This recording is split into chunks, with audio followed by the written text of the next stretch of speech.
Coming up next on the CBS Evening News, months after Hurricane Helene wrecked parts of North Carolina, some communities are still without power and water. What's holding them back? Thanks for watching. I'm Jessica Moore. See you at 11.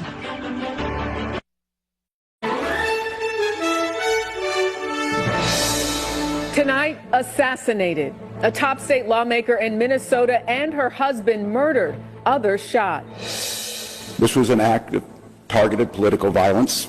The gunman at large. Right now, a massive manhunt for this suspect. I'm Jennifer Merrily in St. Paul, where people are still reeling over the tragic shootings. Also tonight,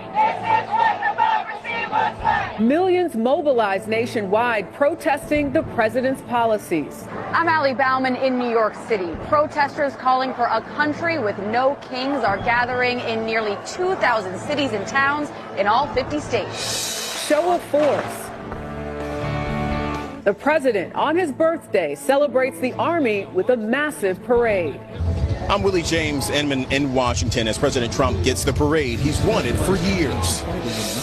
Israel expands attacks against Iran. I'm Deborah Patter in the Middle East, where Iran has launched another wave of strikes against Israel. Plus, trooping the color, Britain celebrates the King's birthday. And later, the U.S. Army at 250. CBS's David Martin on a historic cavalry hoofing it in today's parade. The crowd loves horses. Who doesn't love horses? This is the CBS Weekend News from New York with Jericka Duncan. Good evening, everyone. We are tracking several developing stories, a military parade and big protests with clashing visions of America. But it is an assassination that we begin with tonight. It happened in Minnesota, the murder of a state representative and her husband, and what's being called a politically motivated attack.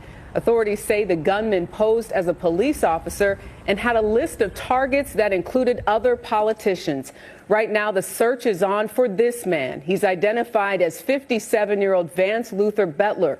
CBS's Jennifer Merrily is in St. Paul with the very latest. Jennifer, good evening.